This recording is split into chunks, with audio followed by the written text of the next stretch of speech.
ہمیشہ چھالے، لیکن ان کا ہاتھ کبھی کسی دنیا دار کے سامنے پھیلتا ہوا نہیں دیکھا۔ لوگ مجھے کہتے ہیں آپ کس پیر صاحب کے صاحبزادے ہیں، تو میں کہتا ہوں میں اس پیر کا صاحبزادہ ہوں جس نے محنت کر کے حلال کی کمائی کھائی ساری زندگی۔ یہ لوگ پیر نہیں ہوتے، یہ مرشد نہیں ہوتے، اور میں نے درجنوں چیزیں سیکھی ان سے۔ تو سیکھنے تو بیٹھ، تجھے ہزاروں چیزیں ملیں گی۔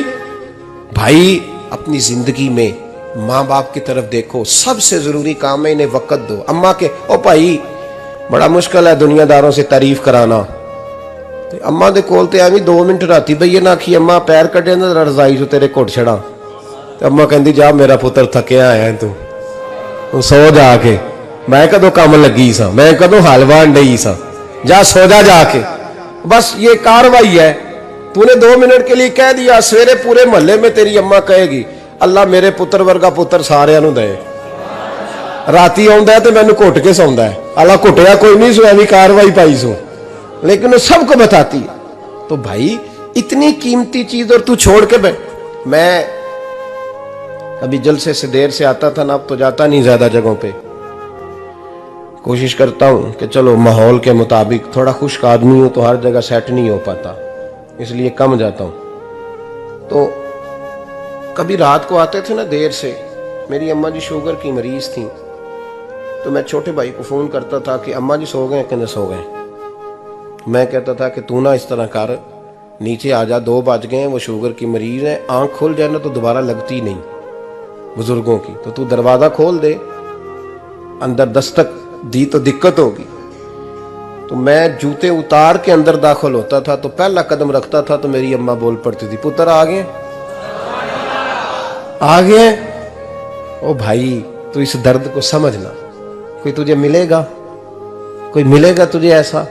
اب میں دور دراز بھی چلا جاتا ہوں، ان کی زندگی میں نہیں جا پایا، ہم نے نہیں جانا، گھر میں رہنا ہے، اس کیف کو سمجھ لے، اس دولت کے قریب ہو جا۔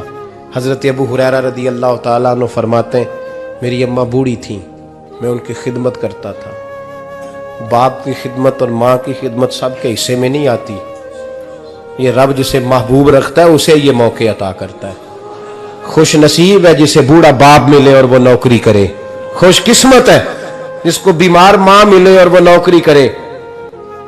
حضرت ابو ہریرہ فرماتے ہیں میری اماں بوڑھی تھیں تو ان کا معدہ کمزور ہو گیا تھا، تو میں اٹھا کے پخانہ پیشاب کرتا تھا تو کئی دفعہ میرے اوپر کر دیتی تھی۔ یہ حضرت ابن جوزی علیہ رحمہ نے اس کو لکھا ہے، فرماتے ہیں میرے دل میں خیال آتا تھا کہ میں بڑا خدمت گزار ہوں اپنی ماں کا۔ ایک دن میں حضرت عمر کے پاس بیٹھا تھا ان کے دور خلافت میں، تو ایک شخص آ گیا، اس شخص نے آ کر کے کہا کہ حضرت عمر سے حضور ایک مسئلہ پوچھنا ہے۔ فرمایا پوچھو۔ وہ کہنے لگا حضور میری اماں بوڑھی ہو گئی ہے، بیمار رہتی ہے، مریضہ ہے، مجھے آواز دیتی ہے بیٹے پیشاب آیا ہے، آواز دیتی ہے تو میں اماں کو اٹھاتا ہوں، ابھی میں بیت الخلاء تک واش روم تک جاتا نہیں کہ میری اماں میرے اوپر پیشاب کر دیتی ہے۔ حضرت عمر سے کہنے لگا حضور بچپن میں اماں پہ پیشاب کرتا تھا، اب اماں میرے اوپر کر دیتی ہے تو حق ادا ہو گیا نا۔ حضرت ابو ہریرہ کہتے ہیں جب اس نے سوال پوچھا تو میرے بھی کان کھڑے ہو گئے، میں نے کہا یہ تو میرے والا مسئلہ پوچھ رہا ہے، میرے والا مسئلہ پوچھ رہا ہے۔ میرے پاس ایک دوست جمعہ پڑھنے آتے ہیں بڑی دور سے، مجھے کہنے لگے حضرت صاحب جدوں بھی میں آؤنا نا تسی میری ہوئی گل چھیڑ دیندے ہو، وہ جو بات ہوتی ہے نا بالکل میری ہوتی ہے۔ میں نے کہا نہیں یار جو میں کر رہا ہوتا ہوں وہ میری بھی ہوتی ہے، وہ سارے معاشرے کی ہوتی ہے، ہمیں لگتا ہے کہ میری ہو رہی ہے حالانکہ وہ بات ہماری سب کی مشترکہ ہوتی ہے۔ سن لے اور یاد رکھ لے۔ حضرت ابو ہریرہ فرماتے ہیں میرے کان کھڑے ہو گئے، میں نے کہا اس نے تو میری بات پوچھنی شروع کر دی۔ حضرت فاروق اعظم سے کہنے لگا حضور بچپن میں اماں پہ پیشاب کرتا تھا، وہ میرے اوپر کر دیتی ہے تو حق ادا ہو گیا؟ حضرت عمر کہنے لگے نہیں کوئی نہیں ہوا۔ اس نے کہا حضور مجھے سمجھائیں، وہ سارے کام جو میں اماں کے ساتھ کرتا تھا اماں میرے ساتھ کرتی ہے تو کیوں نہیں ہوا؟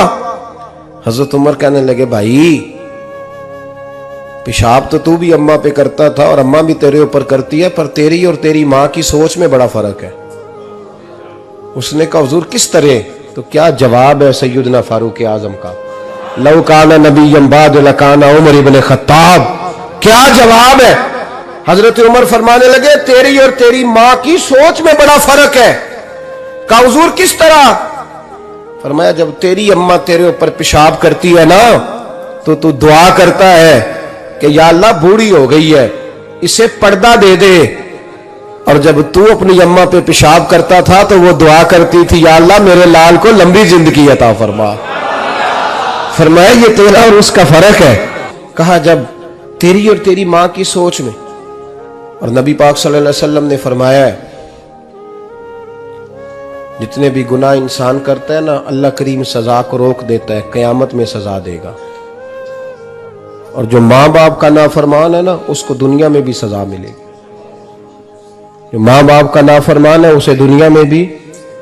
آپ یقین کریں بچے تھوڑا سا پڑ جاتے ہیں بیچارے تو ماں باپ سے کہتے ہیں ابا جی تسی پرانے دور دے ہو تو انہوں کی پتا ہوئے، اور تجھے پتہ ہی نہیں بھائی، تجھے خبر ہی نہیں، یہ پرانے دور کے نہیں، تو بیوقوفوں کے دور کا ہے.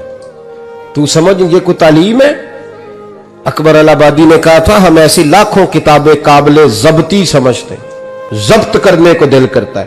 ہم ایسی لاکھوں کتابیں قابل ضبطی سمجھتے ہیں جن کو پڑھ کے بیٹے باپ کو خبتی سمجھتے ہیں. باتیں کرنے والی ماں اور باپ اتنا بڑا درجہ ہے. اور بھائی سن لو اور اس بات کو یاد رکھنا، دنیا میں سیابی ہونے سے بڑی ولایت کوئی نہیں. سارے ولی غوث کتب ابدال مل کے بھی سیابی کے قدموں کی خاک تک کو نہیں پہنچ سکتے، لیکن حضرت اویس کرنی سیابی نہیں بن سکے صرف اپنی اماں کی وجہ سے. پیچھے رہے. محبوب نے فرمایا تو وہاں رہ کے ماں کی نوکری کر، تیرا نبی تجھ سے راضی ہے. اتنا بڑا کام انہوں نے چھوڑ دیا، حضور کی ظاہری زیارت نہیں کر پائے. اور تو کہتا ہے میں فلانے پیر صاحب کے آستانے پہ ہوتا ہوں، اماں بڑے بھائی کے پاس ہوتی ہے، میں جاتا ہوں تنظیموں کے ساتھ جماعتوں کے ساتھ اور اماں فلانے کے ساتھ. یہ کیسی بات ہوئی؟ یہ کس طرح کا مسئلہ ہوا؟ جو تیری ڈیوٹی ہے اس ڈیوٹی کو پہلے ادا کر، نوکری کو پہلے کر، فرائض کا ادائیگی پہلے کر. تو فرض چھوڑ کے نفل کے پیچھے جا رہا ہے، اس کام کو پہلے سر انجام دے. میرے نبی پاک صلی اللہ علیہ وسلم نے فرمایا والدین کے نافرمان کو دنیا میں سزا ملتی